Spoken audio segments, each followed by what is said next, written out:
Hello and welcome to a Smurpy video, and we're looking at the last figure of the Bone Breaker wave. And here is X-Men Marvel's Siryn. It really should say X-Force, but I do love how this looks. On top, X on the side. That's going to be a bitter moment in a minute. We have that beautiful Siryn scream, inheriting her mutant sonic scream from her father Banshee and raised by her criminal uncle Black Tom Cassidy. Teresa Cassidy forges her own heroic path with oh my goodness. X Factor? Really? X-Force. Come on. I thought these guys were X-Men fans. As Siryn, that is the most disappointing start I've had. And don't get me wrong, there's been some blunders on here, so I'm not sure who is in charge of that part of this design process. But yeah, ridiculous. I know for some people, these designs are probably just a job, but surely there should be somebody looking at it saying, wait a minute, she wasn't part of X Factor, she was part of X-Force. Don't get me wrong, she was part of X Factor, Jamie Maddox's X Factor, a lot later on, and she certainly didn't wear this costume. Anyway, here are the rest of the figures in there, and hopefully my next review is going to be Bone Breaker. So anyway, let's get her out of the packaging. Okay, so she comes with the big tank piece, which is the final piece that I need to build a Bone Breaker, and I'm looking forward to that. Don't ask me why I'm making weird Bone Breaker sounds. It's weird. Anyway, let's address the elephant in the room. Why, oh why, Hasbro, have you finally given us a Siryn after well over a decade to give us this face? Oh my goodness, it is excruciating. I can imagine every reviewer on this planet that has reviewed this figure has said exactly the same thing. Absolutely bonkers. I do not understand it. However, I believe Marvel Legends UK have customized open mouth head for Siryn. I don't really know how much that costs. I don't really know if they paint it, but if they paint it, even if you paid a little bit extra, I think it would be worth it, in my opinion. But yeah, awful. So let's look at the body. So she dons the costume very similar to her father. I can't remember if this is the exact look in X Factor, if I'm being honest with you. It has been a while since I read an X Factor issue, and I think the point that I'm at, they're probably changed their costumes to be a bit more unique. I love this piece here. However, I feel like it should just be as strong on the inside, so it should be this on this bit as well, so when you lift it up, it's just as strong this side. Maybe I'm being a bit pedantic there, I don't know. I could be being a bit pedantic. So, but she does, other than the head issue, she looks nice. And she has these little claw, looks like claw hands. I don't know if they make sense to you, but seemed a bit weird for me. It was just like a case of, hey, let's just give her some hands. So first of all, I'm gonna bring in a very, very old figure. This is probably one of my oldest figures that I have left from those good old golden days, and that is because they have not given us an updated one. Sorry if I'm being suspensive. I'm just making sure it looks good. Now, here is Banshee. And I can't remember if this was a hat. I feel like this was perhaps in the transition of Toy Biz leaving. I'm really sorry. There was a YouTuber on here that gave me the details that I think Toy Biz went bust, and they sold the license to Hasbro.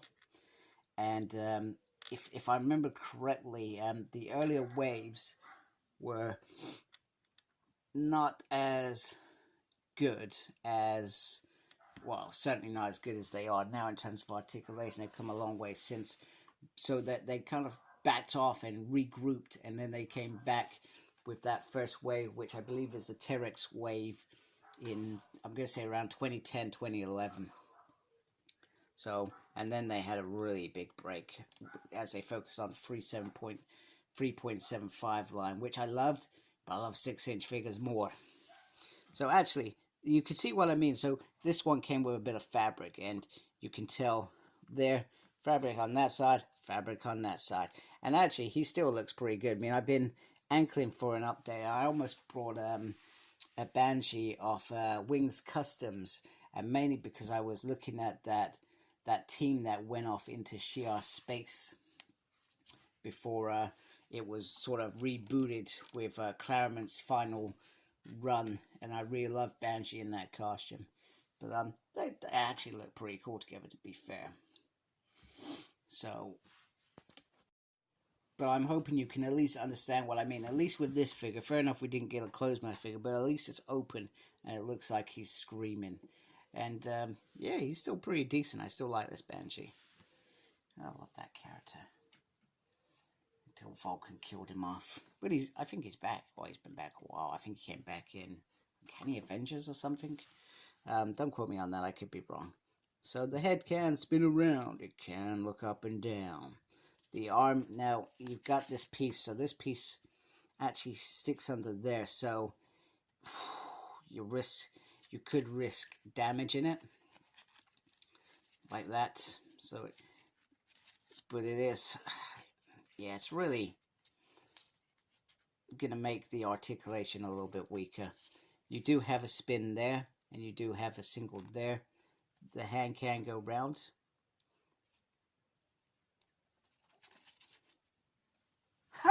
Oh my goodness, I'm so sorry. Sun's out. My guns are not out, but the hay fever certainly is on. I'm not going to try and move that around because I've got too many worries about this piece here. There is a spin there as usual, nothing on the lower waist. She can do a tiny bit of splits. Swivel there. Double on the leg. And then a pivot, an upsy, and a downsy. So there she is. Looking pretty cool. Come on. You're not going to stand, are you? Did this pretty cool pose, man. Anyway. Nope, come on. We're almost there. Nope. Not quite. Let's see. I'll probably fall in a second. Oh, it's going. It didn't go. It didn't go. And then I'm just going to bring in... If I can get... Oh, my goodness. Oh, that's why.